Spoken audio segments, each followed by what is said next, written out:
នេះបងប្អូនថ្ងៃនេះผมចេញទៅសមុទ្រចេញទៅកពតសិនចេញទៅវងមូលតរ៉េនសិនបាទឥឡូវនេះបានមកដល់វងមូលតរ៉េន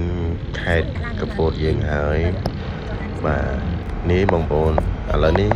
បន្តដំណើរមកដល់ផ្សារបន្ទាប់ពីចេញពីផ្សារមកឥឡូវនេះបាទបានមកដល់កន្លែងសេះសមុទ្របាញ់ទឹកហើយបាទកូននឹង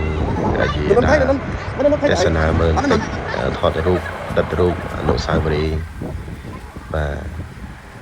ទកូនពួយខ្ញុំមកនិយាយពីថាគោមែនតើបាទដើរស្រែកដើរគេសប្បាយចិត្តគេឃើញ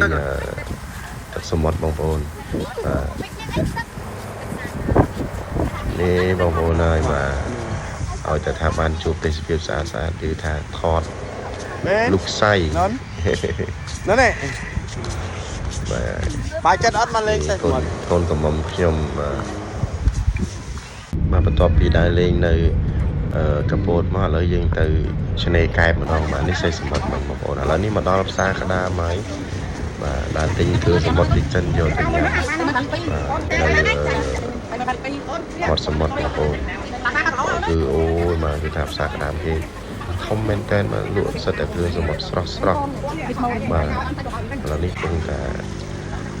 ស្រែស្រង់មើលពីវិញមកដើម្បីយកទៅញ៉ាំនៅមាត់សមុទ្របាទក្តាមថ្មីស្រស់បងប្អូនបាទយើងទៅដល់ផ្ទាល់អញ្ចឹងបាទមើលអ្នកលក់អូយលក់ច្រើនមែនតើសិតតែគ្រឿងសមុទ្រដាក់ក្តាមទៅពគាទៅមកតិចទៅឥឡូវនេះបន្តដំណើរមកដល់ឆ្នេរហើយឆ្នេរកែបយើងនេះហើយមកខ្ជិលអង្គុយសមុទ្រមកយើងអង្គុយចុះទៅយើងមានកូនតូចចឹងស្រួល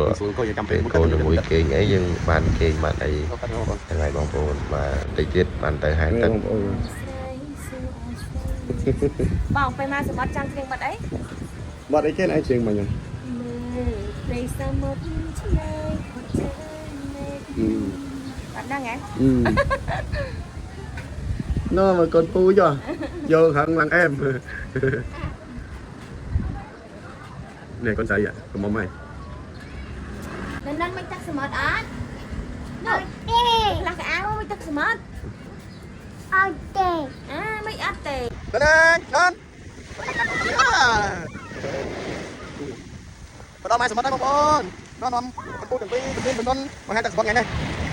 lên đây lên này một con nhập bài nhóm một con nhập bài mắt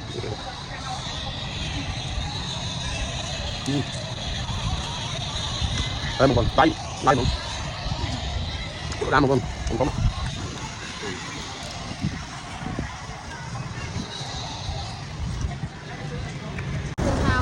bài chân tên bàn vào đầu mai một